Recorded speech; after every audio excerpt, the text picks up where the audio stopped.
Hej fag. Jeg har fået pladsen her fra bordenden til Flip Brikker, og jeg har Peter med til at svare derovre. Først lidt indledende oplysninger. Vi har nogle røde spillere her, som er angrebsspillere. Angriber mål ned mod mig. Så har vi nogle gule spillere, de er forsvarsspillere. Vi har en målmand her i blåt tøj, tilhørende det gule hold. Så har vi en dommer her, og vi har en bold at spille med. Over på sidelinjen nærmest Peter har vi 3 spillere iført nogle blå trøjer. Det er udskiftningsspillere for de gule hold.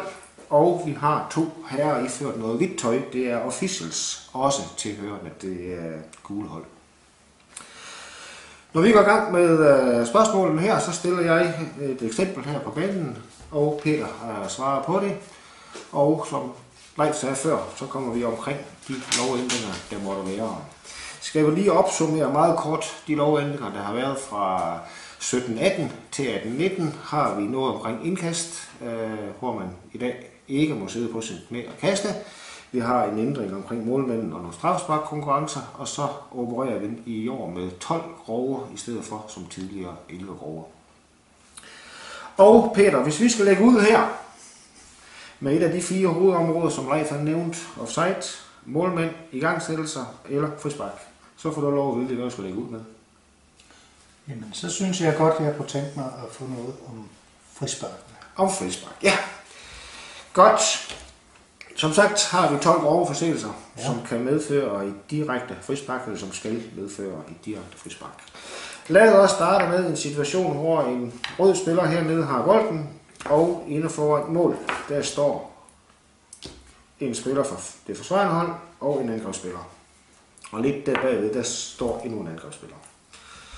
Nu sparker han bolden ind over, og den er lige foran de 2 spillere her, så gør den røde lige med skulderen mod den gule, så han lige flytter sig en halv meter, og han hælder bolden i mål. Så den er i mål. Ja. Det han gjorde med skulderen, den røde spiller, hvad kalder vi det?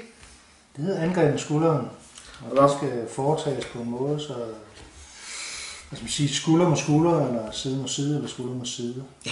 Hvad var hensigten med det? Hvad ville han opnå? Det var at erobre bolden, samtidig med at han forsøgte at score. Nemlig.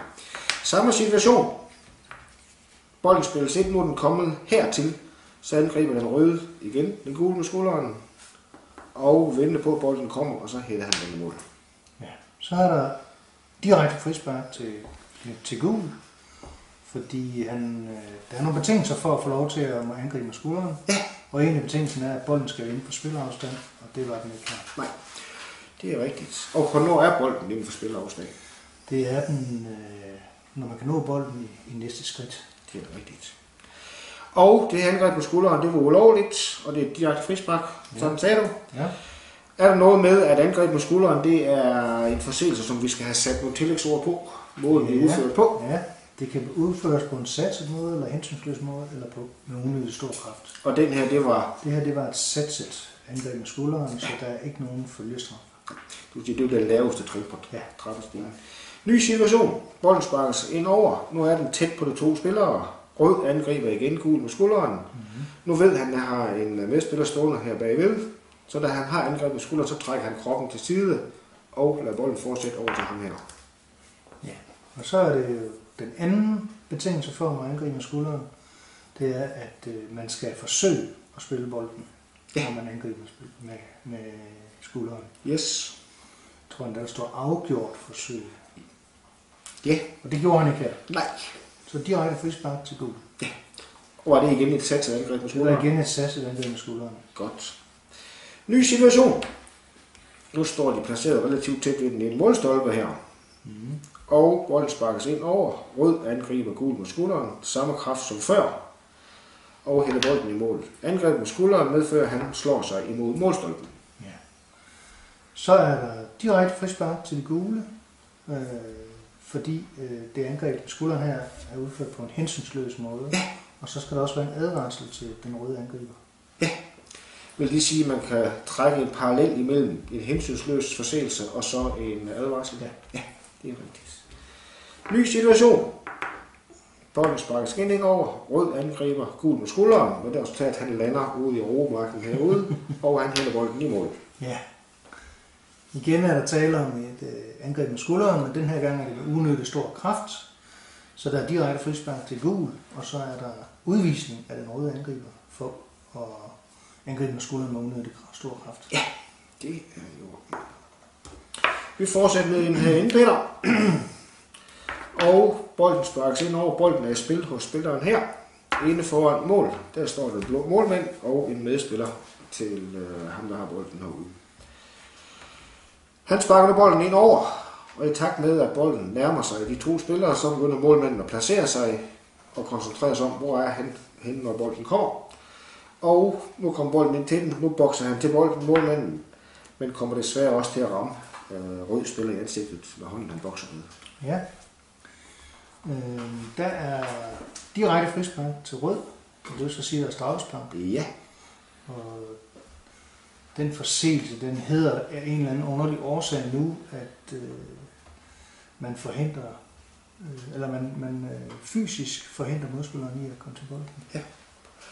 Jeg tror, det hedder helt korrekt, bremse en modspiller eller bremser en modspiller med fysisk kontakt. Og du dømte et direkte frispark, og det bliver ganske korrekt til et straffespark. Ja. Samme situation som før. Mm-hmm. Nu bokser han igen til bolden, og da den røde spiller her kan se, at nu får jeg en hånd i ansigtet lige om lidt, så når han lige at trække hovedet til side, så der ingen kontakt opstår. Ja.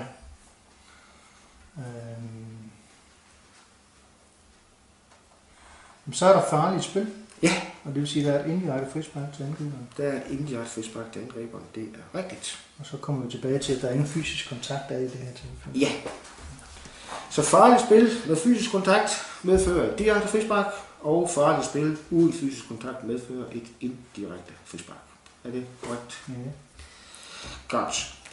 Vi går videre med lidt her. Ham her har nogenlunde frit løb ned mod målet. Og nu bliver han holdt i trøjen af den gule spiller. Og så fortsætter bolden bare ned til målmanden, der kan samle den op. Ja. Så er der direkte frispark til rød og udvisning af den gule forsvarsspiller for at fratage en oplagt scoringsmulighed. Ja. Hvis han havde puffet ham i ryggen, og han var falden, og bolden fortsat herned til målmanden. Så havde det været samme straf. Og det var? Direkte frispark og udvisning af gule forsvarsspiller for at fratage oplagt scoringsmulighed. Yes. Ny situation. Nu sætter han en tackling ind. Han kommer lige det er et sekund for sent. Han når lige for spille bolden, og så sættes tacklingen ind, og så rammer han ham her over skøjteren, og så fortsætter bolden herned. Ja, igen den her gang må det være en tackling. Ja. Så det bliver et direkte frispark igen, og det er igen at fratage en oplagt scoringsmulighed. Det er rigtigt. Hvis så forskyder den ned til straffesparkfeltet her. Ja. Nu tager jeg fat i trøjen af den røde spiller, ja. Og bolden fortsætter ned til målmanden. Ja, så er der straffespark, og der er udvisning for at holde og fratage han en oplagt scoringsmulighed ved at holde modspilleren. Ja. Hvis han havde puffet ham kraftigt i ryggen, og han så var falden, og bolden røg ned til målmanden. Igen udvisning, straffespark for at fratage en oplagt scoringsmulighed. Ja. Nu sætter han så en tackling ind, helt nede ved jorden, kommer det er et sekund for sent med tacklingen. Bolden er spillet, men han rammer så ham over benet. Ja. Og så fortsætter bolden ned. Den her gang er det faktisk et forsøg på at spille bolden. Ja. Men han var bare for langsom. Så der er straffespark, og der er en advarsel til den gule. Her er en lille smule rabat. Ja. Han havde viljen til at spille bolden, og han havde også i et vist omfang evnen til at spille bolden. Så vi dømmer straffespark som før, men vi nøjes med en advarsel. Så det vil sige, at fratage en oplagt scoringsmulighed uden for straffesparkfeltet medfører altid udvisning. Ja. At fratage en oplagt scoringsmulighed i straffesparkfeltet giver kun en advarsel under forudsætning af, at viljen og evnen til at spille bolden er til stede. Ja. Er det korrekt forstået? Ja. Godt. Vi rykker herud. Og nu får du den hjælp af mig, at ham her blev herned, og hvis ikke han havde rykker ham i trøjen, så har han haft en god mulighed for at aflevere over til to spillere, som efterfølgende havde god position for ham til målet. Nu tager han ham i trøjen, og bolden løber videre. Ja. Så er der direkte frispark til rød, Og der er en advarsel for, ja, hvad hedder det? Det hedder... Kunne det angreb have udviklet sig til noget? Det er bremse lovende angreb. Det er bremse lovende angreb, ja. Og når man bremser lovende angreb uden for modspillerens straffesparkfelt, hvad skal du så altid medføre? En advarsel. En advarsel, ja. Hvis så vil vi jo rykke herind i straffesparkfeltet, og vi stadigvæk betegner det her som et lovende angreb, og nu trækker han den røde spiller i trøjen. Ja, der er der straffespark. Ja. Og så behøves vi ikke at give en advarsel. Er du helt sikker? Nej, det er jeg ikke. Nå. Nej, der skal også gives en advarsel. Ja. Og hvis han påføder ham, så skal der også give en advarsel. ja. Og nu sætter han taklingen ind, men kommer lige det her berømte brøkdel af et sekund for sent. Ja. Så han falder, og så fortsætter bolden nedad. Så er der straffespark. Ja. Og ikke andet. Og ikke andet. Her kommer rabatten Ja. Spilleren til gode, fordi han havde muligheden for at spille bolden, og havde også viljen til at spille bolden. Ja. En lille bitte smule omkring straffespark.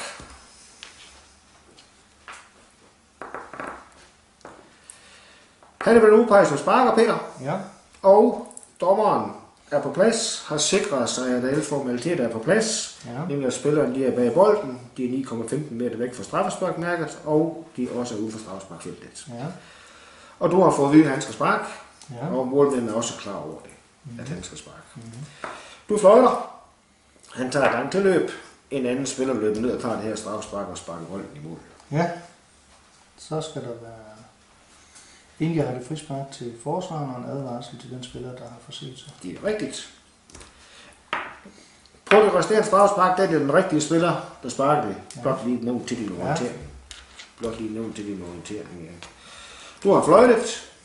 Målmanden trækker frem foran linjen for tydeligt, og der scores. Ja. Så dømmer vi mål. Ja. Du har fløjtet. Målmanden har trukket frem over linjen for tydeligt, og der sparkes ved siden af mål. Ja. Så er der omspark og en advarsel til målmanden. Ja. Kan man konkludere, Peter, at hvis målmanden er årsag til et straffespark skal sparkes op, så skal han altid advares? Ja, hvis ikke der bliver scoret. Ja. Ja. Rigtigt. Ja. Rigtigt. Hvis så en spiller af begge slags løber ind i straffesparkfeltet, før bolden er sat i spil, Ja. og vi sparker ved siden af, Der er omspark. og vi sparker i mål, Der er omspark. det er korrekt. En spiller fra det angribende hold løber for tidligt ind, og der scores. Så er der en... Skal vi lige gå ned? Så er der omspark og advarsel til den spiller, der løber. Nej, jeg vil godt give ham en advarsel. Ja, hvis han løber tilstrækkeligt langt ind, så skal du give ham en advarsel. Den halve meter, det er... Ja. Godt, og hvis det er en fra det forsvarende hold, og vi sparker ved siden af, Så er der omspark. og vi sparker i mål. Så er der mål. Det er rigtigt. Ikke mere om det. Vi hopper videre til et... Så vil jeg jo blande mig som den, der sidder og holder øje med, om Peter svarer ikke. Jamen, værsgo da. Der kunne jo være en interessant situation mere, Stig. Ja. Det er der, hvor både målmand og sparker forser sig. Ja, det er jo rigtigt. Det er jo rigtigt. Jamen, så tager vi lige første facet, der hvor det kun er angriberen, der forser sig nu. Ja. Må han have lov til at finde lidt og lave et kort vej stopmoment i sit tilløb. Ja. Godt. Nu kommer han helt frem til bolden, har placeret sin støttefod. Er du med på den? Og så fikserer han et spark hen over bolden, men uden at sparke til bolden. Han gør som om han sparker. Det medfører målmanden, han hopper derover, og så sparker han bolden i mål. Ja. Der er der indirekte frispark til forsvarerne. Der er en advarsel for usportslig opførsel af den røde angriber. Ja. Nu har vi situationen før, hvor målmanden hopper frem for tidligt. Nu sker der det, at han både laver en forkert finte, en ulovlig finte i sit spark, og målmanden også går frem for tidligt. Ja. Så de to samtidige forseelser af både sparker og målmand, og vi sparker i mål. Så er der indirekte frispark til forsvarerne og en advarsel til angriberne. Ja. Samtidig forseelser af målmanden og sparkeren, og vi sparker ved siden af. Så er der omspark og advarsel til både målmand og angriber for deres forseelser. Så fik vi vist til gode se Leifs ønske. Ja. Ja, Det er lovligt. Og til dem, der synes, det her er svært, så på side 67 i lovbogen, der er der en lille tabel, der viser alle mulighederne omkring straffespark, og hvem der forser sig, og hvordan vi kommer videre derfra. Godt. Vi hopper videre til et helt andet emne. Jeg sagde før, at vi havde nogle spillere til at sidde ude på sidelinjen. Udskiftningsspillere tilhørende det gule hold, og vi har også en par officials til at sidde ude. Disse her udskiftningsspillere, Peter, hvor skal de som udgangspunkt varme op hen? Som udgangspunkt skal de varme op bag ved linjedommeren eller bag ved eget mål. Ja. Nu flytter vi en af de udskiftningsspillere ned, og han varmer op hernede bag eget mål. Det er i orden. Ja. Da han så har varmet op den her stykke tid, Peter, så kommer rød spiller driblende her for at afdrible målmanden, og er kommet en lille smule længere frem, så nu vil han lige med en inderside sparke bolden i mål. Ja. Udskiftningsspilleren, han kan godt se, hvilken vej det her det går, så nu bener han ind, og så sparker han den der bold ad pongeren til. Ja. Så skal vi stoppe spillet, Ja, og så dømmer vi straffespark, ja, og så skal vi give en passende straf til den der spiller, som er spillet vedkommende. ja. Og i det her tilfælde vil jeg mene, at det er en advarsel. Hvis ikke han har sparket den bold, der hvor den så ind til.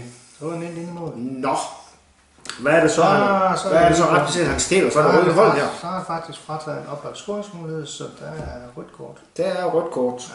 Ja. Nemlig. Og det er på trods af, at han aldrig nogensinde har været på banen. Ja.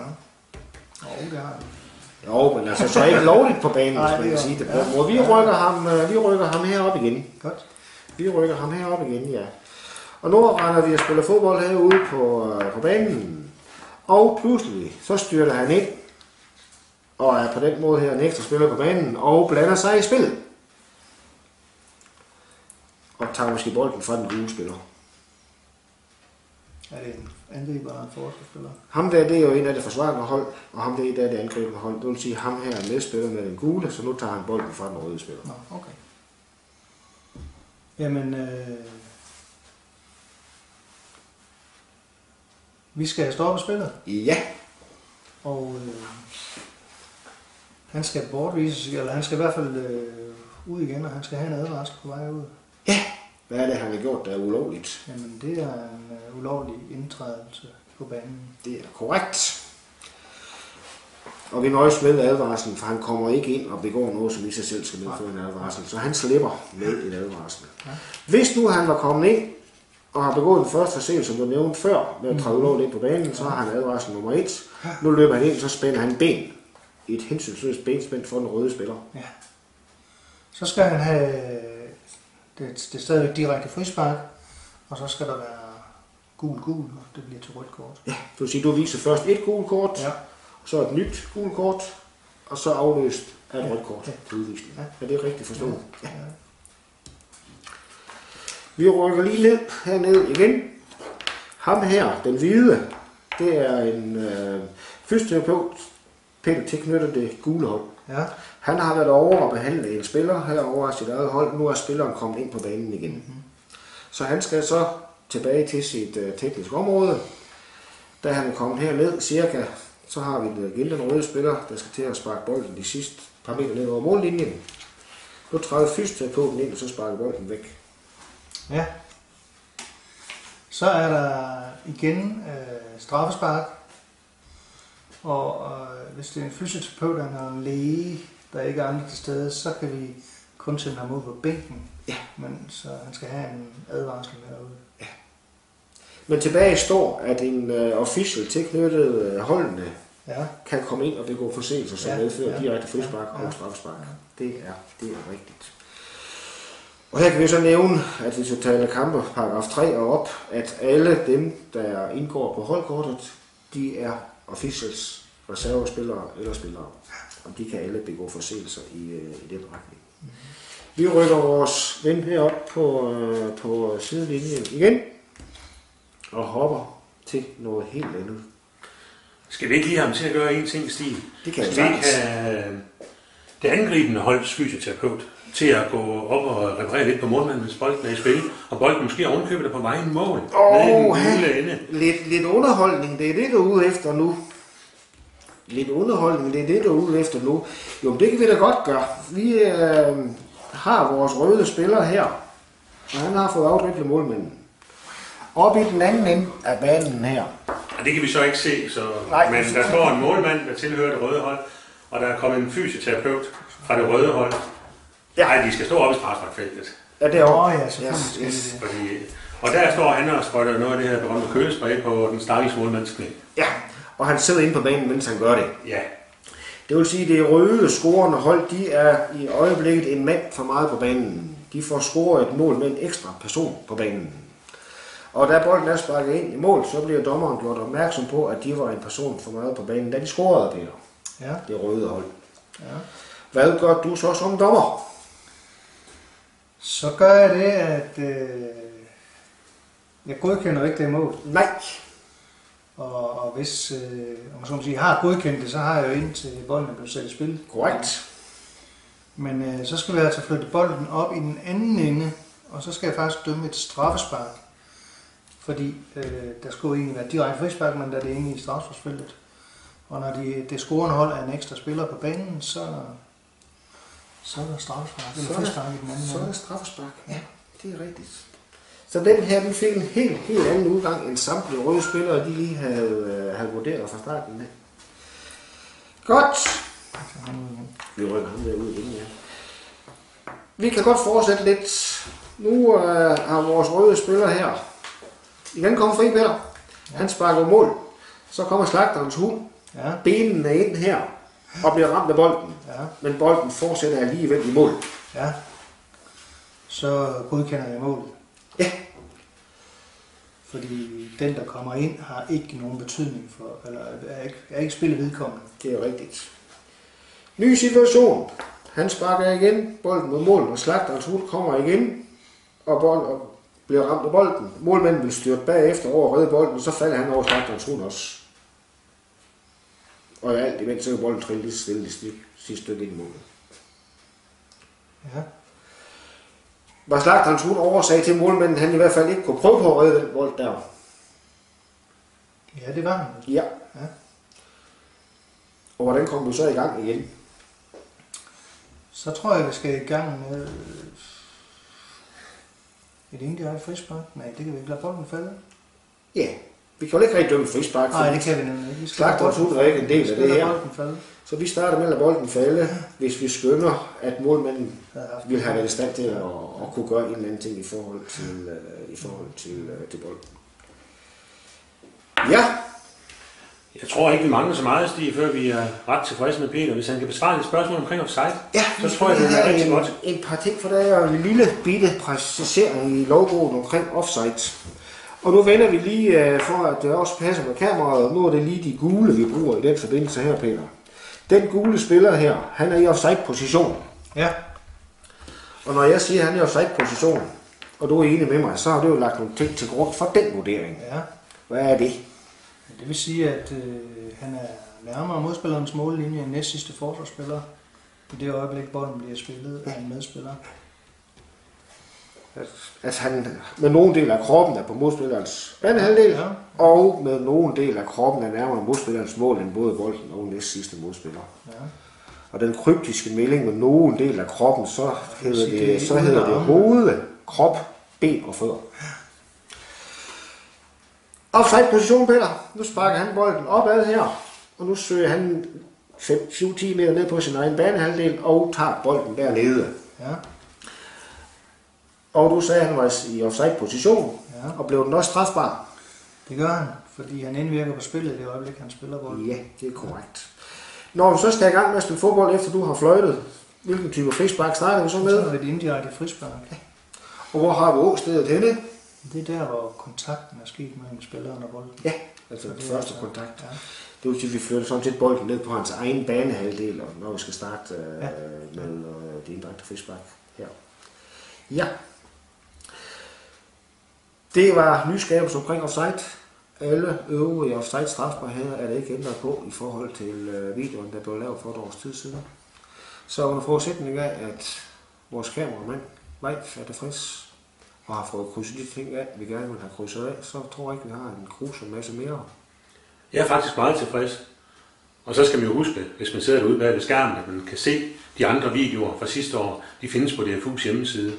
Og de spørgsmål, der er faktisk dækkende også for fodboldloven i år.